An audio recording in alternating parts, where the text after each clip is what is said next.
start laying down and finding out where we are.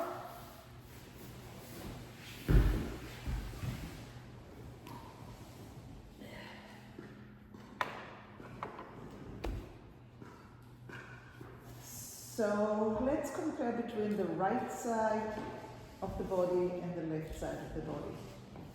So to be able to determine the right side and the left side, we need to have an imaginary middle line that goes through the center of our face, maybe the nose, if it's in the center, and maybe the notch at the neck, and maybe before that even the chin. Is the chin in the center or not? Is the sternum, the bone between in the chest and the center? Is that in the center? Is it aligned with your belly button? And is it, if you continue it in between your legs, or your legs are even distance from that imaginary line? A plumb line. And before we really start, if you can turn your phones to silent, that will be absolutely appreciated.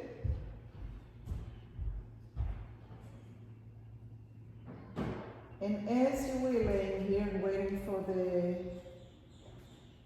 all the technical stuff, compare between the right side of your head and the left side of your head, and notice which side is more present to you. Maybe slightly bigger, even if it's only in the sensation, but not in reality. Which ear do you hear me better?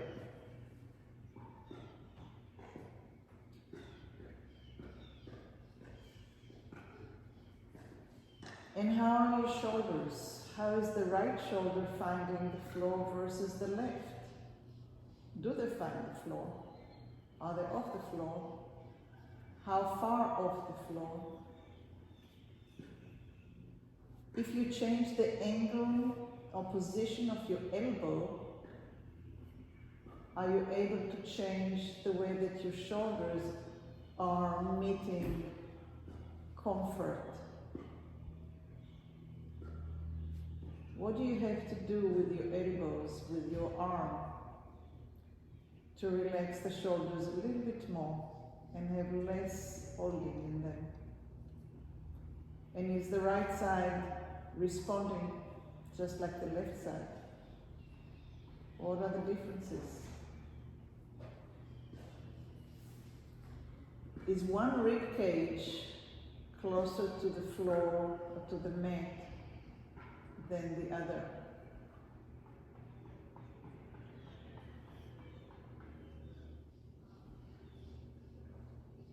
Is one hip bone, the ilium, touching the floor or away from the floor in the same way or different way than the other side?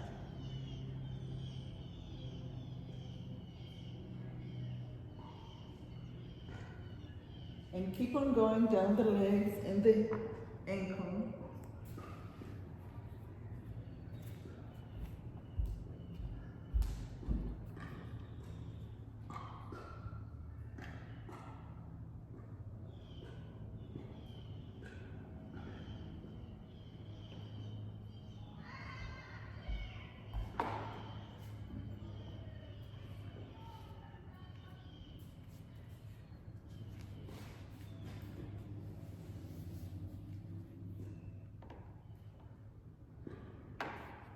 And go ahead and remember from last week we had strings attached to the foot and to the knee.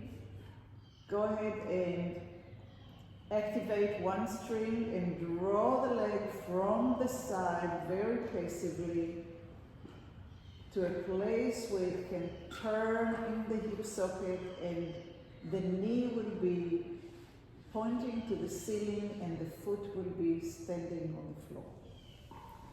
And then string in the other foot and the other knee, and draw the string, drag the leg heavily, passively, until it finds a place where it can turn in the hip joint. The knee is facing the ceiling, and the feet are on the floor. The feet are parallel to one another. And now bring one knee up above the pelvis and the torso, and bring the other knee. And I'm going to ask you to drop your feet to the standing position that we just came to by just dropping them. Boom. Don't straighten your legs. Do not straighten your legs to the same position that we already came to. So draw your legs again if they're straight, and bring one knee up to the chest, and bring the other leg up to the chest. And when you let go only to the floor, so the feet are finding the floor. Boom. Do not straighten your legs. Keep the knees, the feet are finding the floor. So one knee up to the chest, the other knee up to the chest, and just drop the feet and find the floor. So the feet, the knees are bent.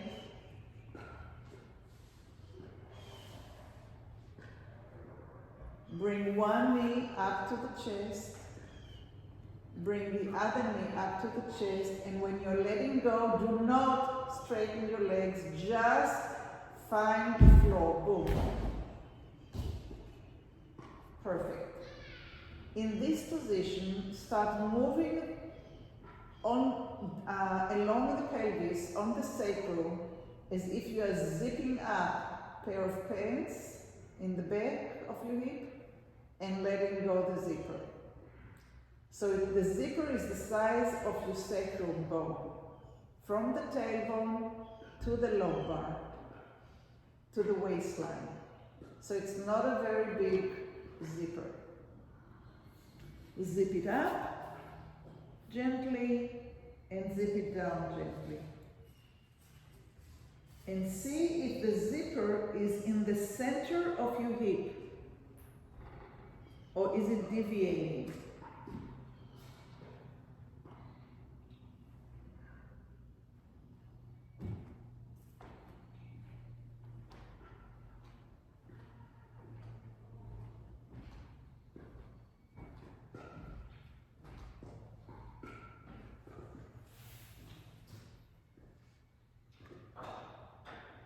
Is it a zipper with a big, like for coats, or is it a zipper for delicate skirt?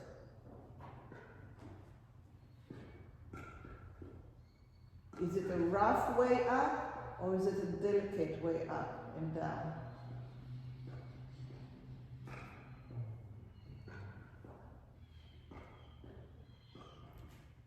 Are you able to move through the sacrum all the way up to the waistline in a very, very smooth way without engaging effort, without needing tension?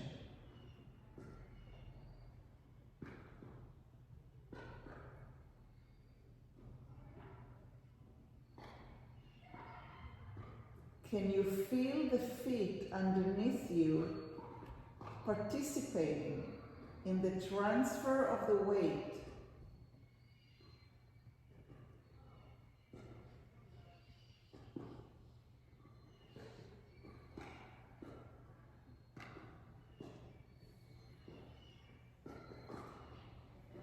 Go ahead and put your finger, one finger or two fingers, on the front of your hip bone, on the ASIS, on the superior anterior, on the kind of the bony part of your pelvis, of the crest. And as you're transferring and closing the zipper up and rolling down the zipper back towards your tailbone, see if you can sense the movement of the pelvic bones as if they're making a tiny little arc on towards the ceiling.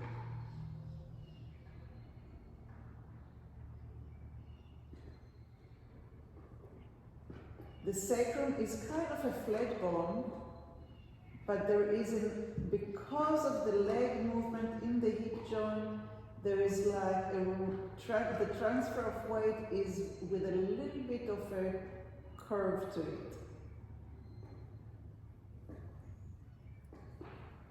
And as you're curving upwards, the lumbar area is flattening. And as you're curving down and you're zipping down, the lumbar area is letting go and coming off the floor.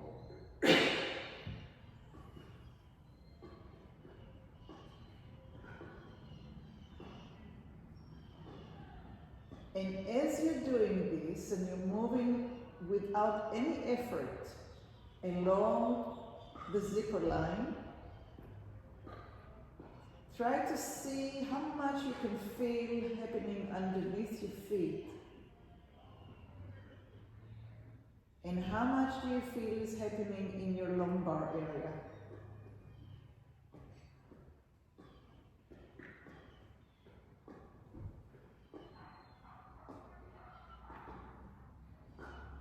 And now let's just pay attention to the right side.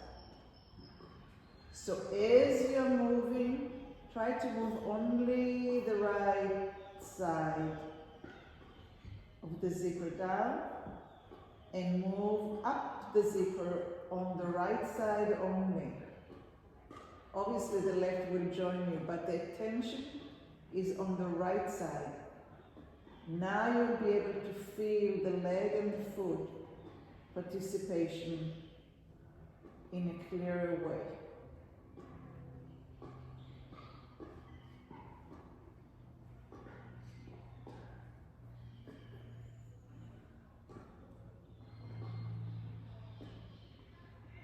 And let go, and try to do the same thing with the left side. The left hip bone is the one that you're paying attention to, but the movement of the zipper is up and down.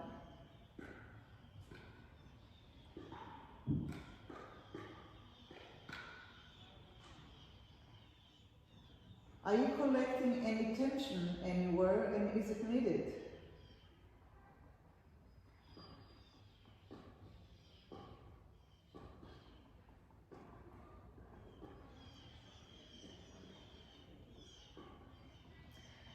And now go back to the two sides of the ilium crest.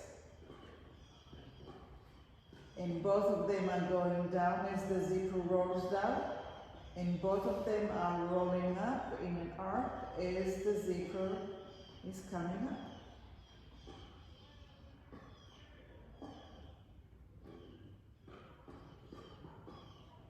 And let go in the center, and lengthen one leg, and lengthen the other leg. And notice how the pelvis is finding the floor at this point.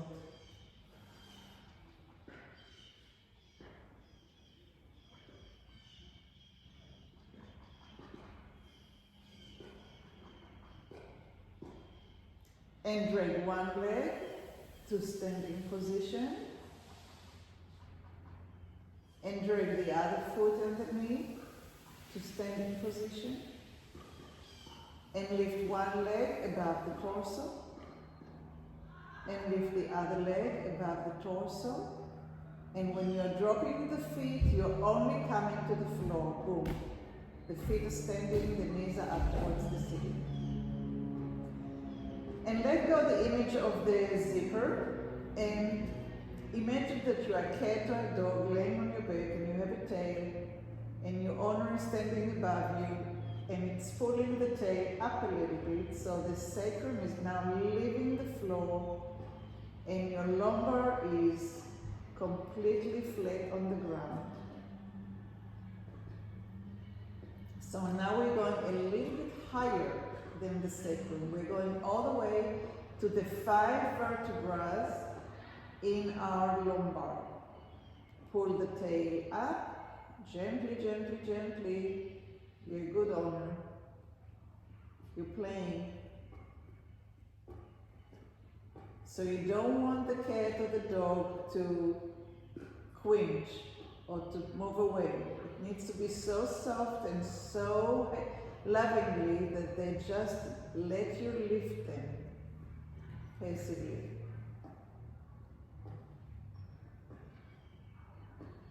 And if this is not a good image, find a different image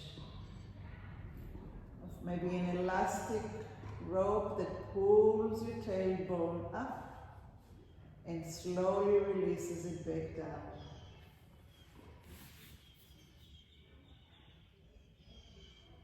The distance between the feet is the width of your pelvis. So widen up a little bit. There, just a little bit.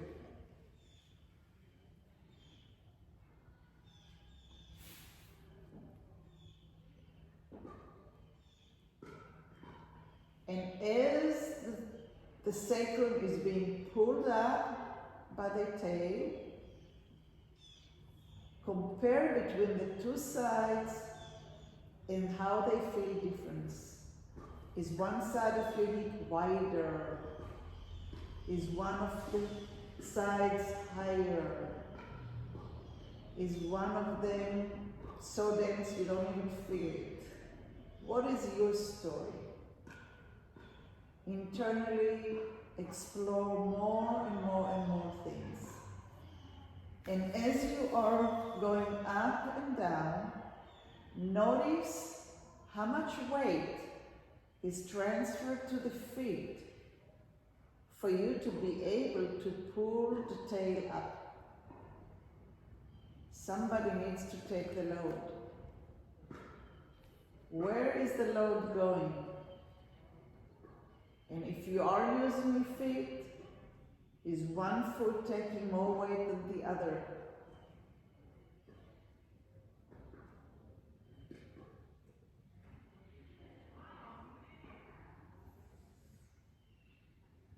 Pay attention only to your right foot. Keep on transferring, lifting the tail, and pay attention to the right foot and press it into the floor. And let go just a little bit, not hard, just accelerating a little bit. So you make a dent on the mat. It's like you're making your footprint on the mat.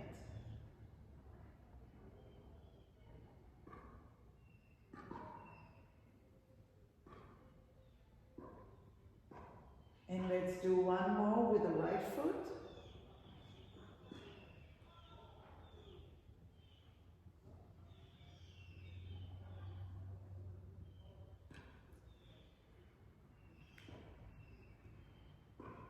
And rest when you get down.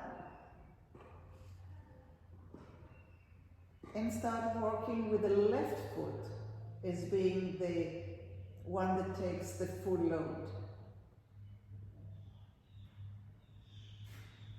And notice which one is more familiar for you.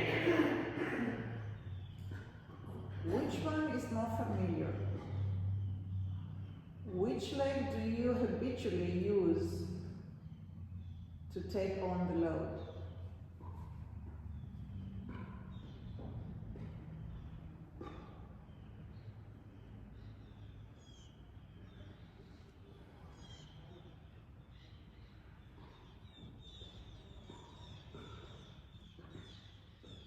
How does it affect your pelvis movement when you're using the other leg?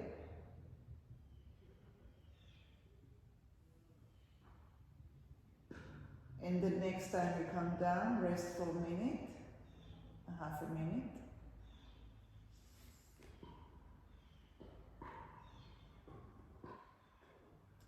And try again using both feet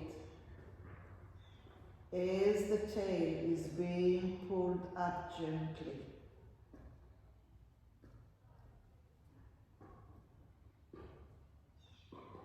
And down.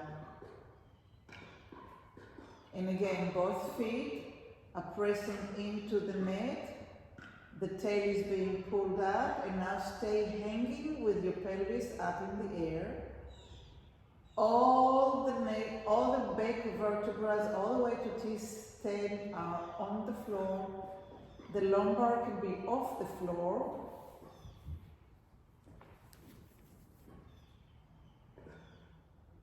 And you're hanging there. Use both feet to be very, very stable, because now we're going to reach with the tailbone. We're going to try to arch and go down to the floor. From that position, the tailbone will try to go down, and now the tailbone is coming back to the hanging position. So you're like a hammock. From the knees, the hammock is going like a parabola, and the tailbone will reach down to the floor, creating a huge arc for the tail, and coming back up to the hammock position. The hip is off the floor, hanging, all the way to here, all the way to T10. And from the hip being up in the air, the tailbone will come down in an arch there, and back up. So you stand up in the air with the hip, and the tailbone is reaching up, you're not coming down. The tailbone, okay, let me get that from you, I can show you, because for me to start going between each one of you and start touching, it's going to take forever. So here I am. So my feet, I'm here, I'm dropping my feet, I place my feet into the floor, I pull the tail, and I'm hanging. So this is my hammock, right? Now the tailbone will do an arc down and back up to the hammock. An arc down and back up to the hammock. So it's not an easy movement, and you may not reach the floor, but this is the direction that you're moving in.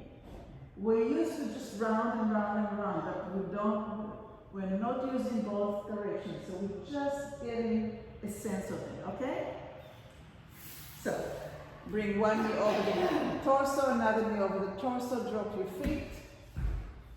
Make sure that the feet are hip width apart. Embed the feet into the mat.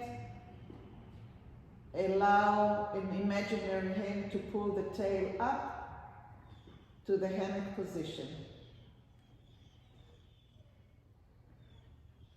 And then allow the tail to reach down towards the floor in a huge arc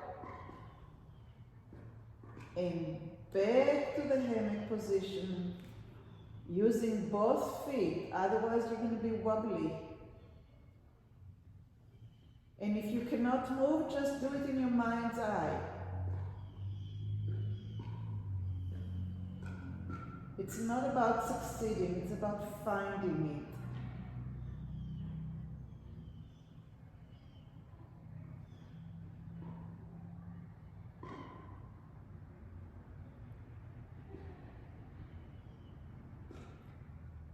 What are your toes doing? Are they participating?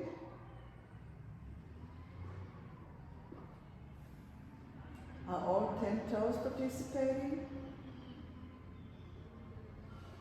Do you have more weight on one heel than the other? Can you equalize yourself?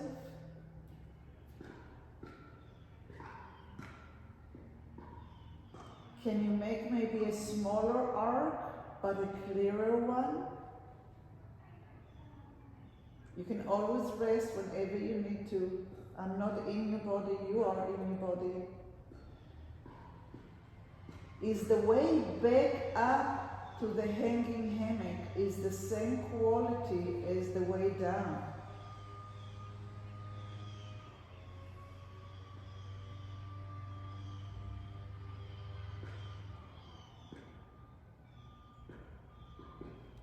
Rest whenever you need and then go back up to find it.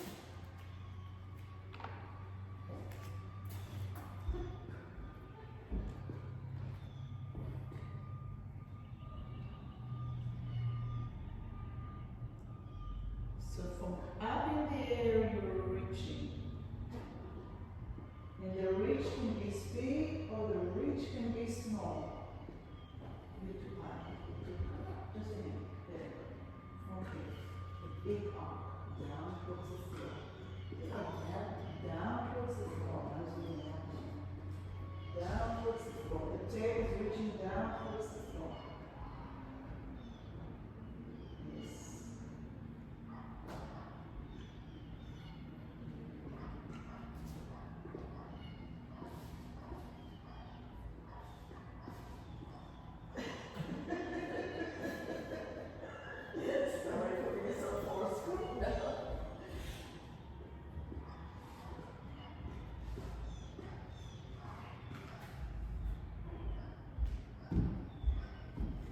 Okay, and let's rest. Straighten your legs and breathe into this area of the lumbar. Breathe into your belly cavity. Breathe into the organs that's in your pelvis. Breathe into your thighs.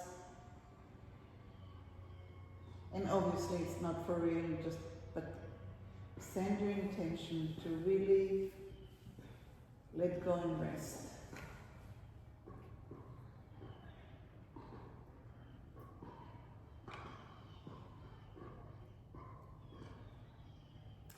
And go ahead and draw one leg up. And draw the other leg up. And bring one leg over the torso. And the other one over the torso. And when you drop them, you drop only the feet and the knees are pointing to the ceiling. We're starting with the feet into the floor, with the tailbone being pulled up. And we're going all the way up slowly, one vertebra at a time, until we find that the shoulders are touching the floor and you're as high as your back is. You're maybe feeling your neck vertebrae is touching the floor.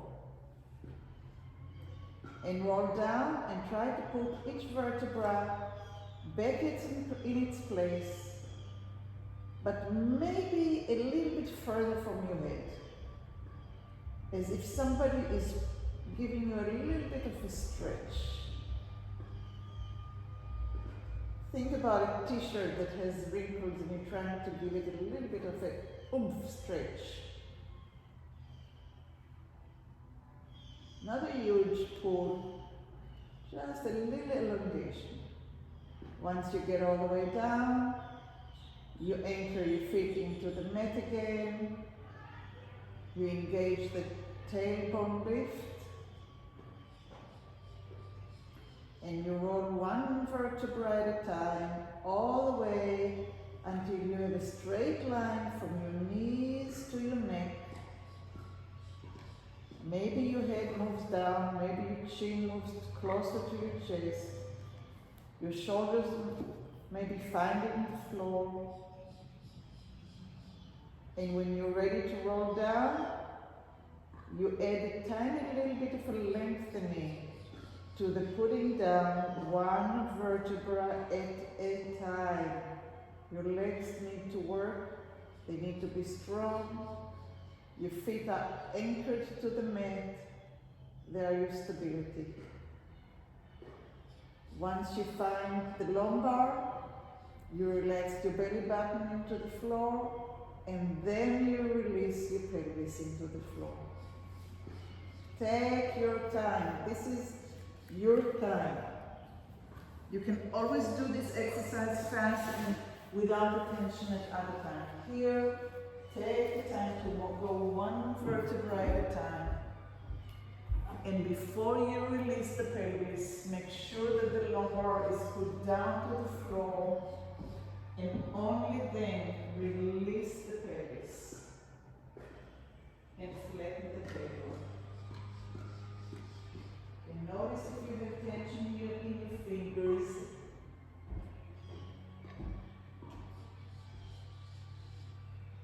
So we cannot do it without using the feet and the strength of the legs. But we don't need to use more than we need to use. That was good English, wasn't it?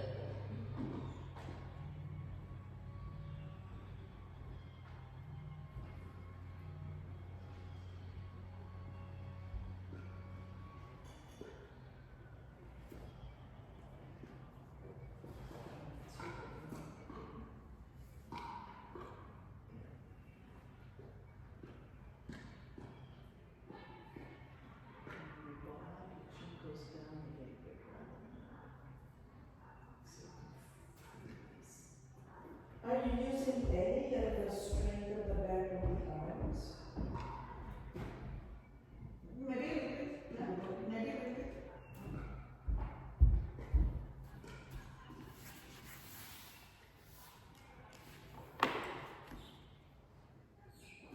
bit. Okay, so one more time, go all the way up.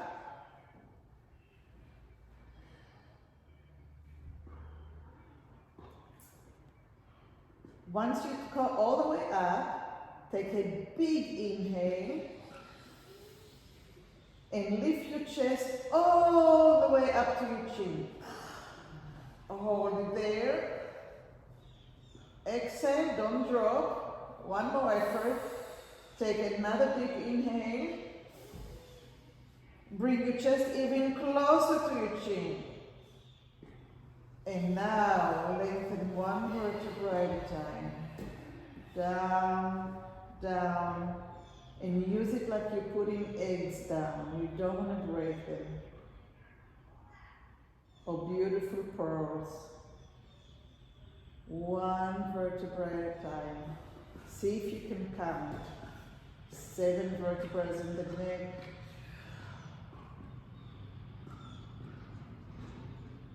12 in the back, 5 in the lumbar.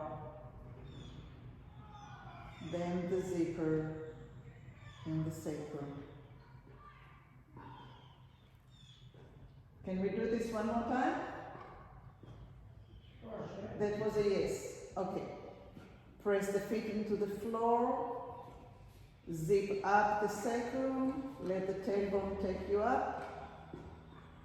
Pull the tailbone, nice and easy. Leave the ground one vertebra at a time. Both feet are strong. Until you get to a straight line from the knees to the shoulders. See if you can drop the shoulders to the floor. Maybe turn your palm up.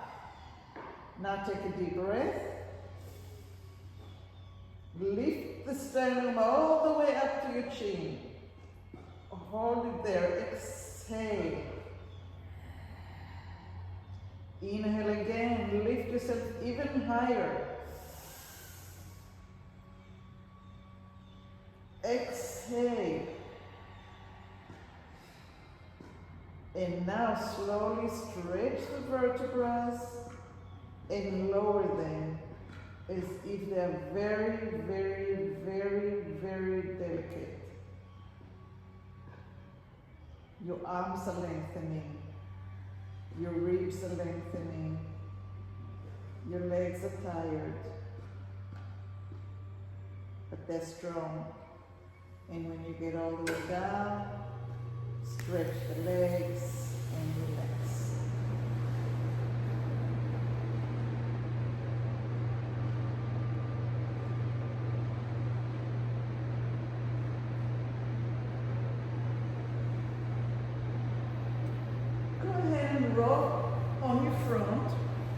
into prone position.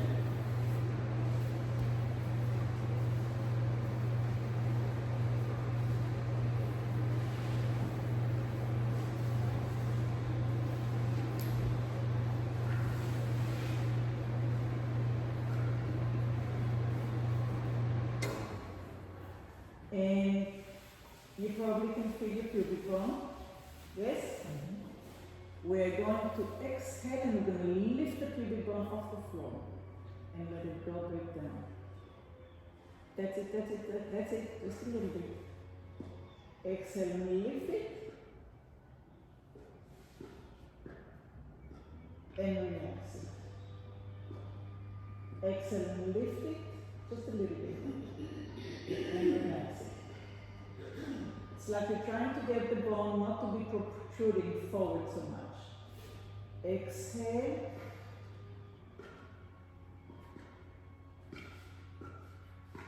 So look at me for a second. It's not a oomph. I'm not lifting the pelvis off the floor.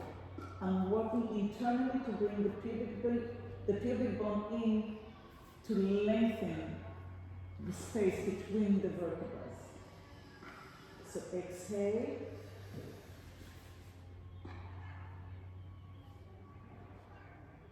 Nice.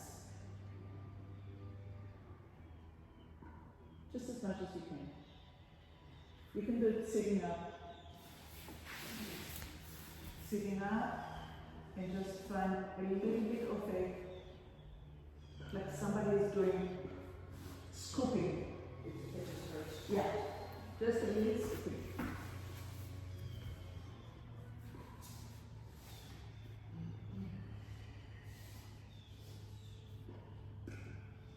Good. And one more thing for today. Get your elbows right underneath your shoulders. Pull it be like a sphinx.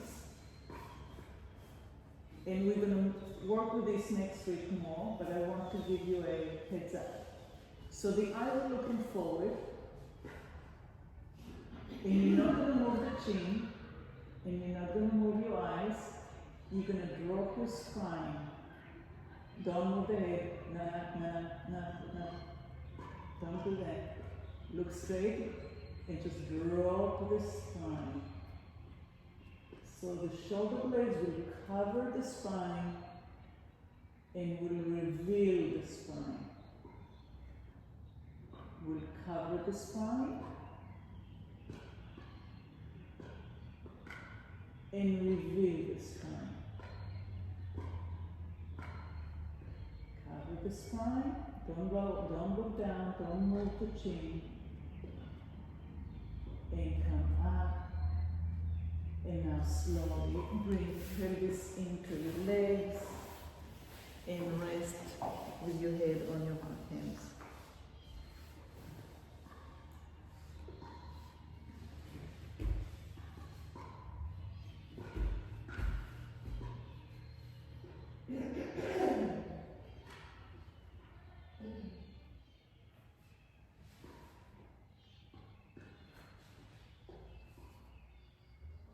And slowly come up to sitting position. So human spine has curves. A normal curve is in the neck and a normal curve is in the lumbar.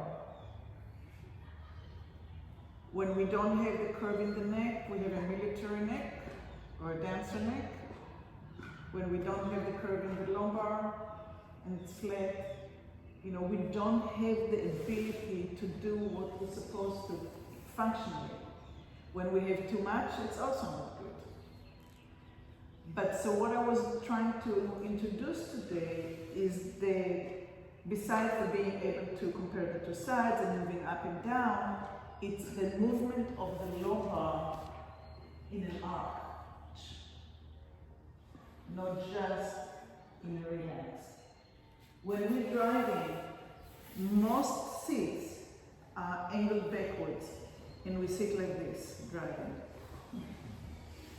Couches at home, a lot of them, unless it's from Swedish kind of, you know, North Europe, most of the couches are comfortable, where the pelvis is doing this. So the lumbar is in a lengthened position and it's not working to support the spine. So what we did today, I'll do it bigger from here, reaching down, is to introduce this arch again. Okay?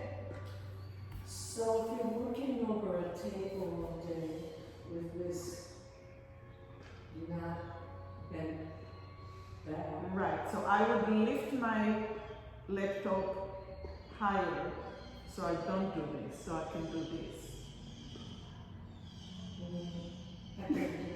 I'm working at a table making jewelry. It's flat. So every once in a while I should just take a break and Absolutely, and maybe lift your table and maybe angle it a little bit like, it'll all fall off the table. or lift it a little bit, so you don't have to do this. What about reading? Also, reading with this business today of the telephone all day, actually they've been doing research and the vertebrae are changing. So what we ended up today, and we will continue more next week, is the seventh vertebra, the end of the neck, this one, that on many of us are getting more protruded, and then it's so much stress, so there's fat around it, and people come up already with a name for it, which I can remember it now. Hump, the hunter's hump? Dowager. Dowager's hump, very good. So there's really no reason for it. These bones should be, they were when we were kids, 180 degrees. There's no reason for them to go up, and there's no reason for them to go forward. Just no reason. Unless this is what we do all day. So introducing a little bit of an, like, when I was still, really deep into research and involved with the conferences, in Australia, they came up with a lot of research with supports for the back with actually the arch. And when you go to cars places, they have those arches for cars. Because they're not made, they're making them for us to be comfortable, but not for support and health. The bones and the nervous system hold us. The muscles are there for movement. And if we don't have support,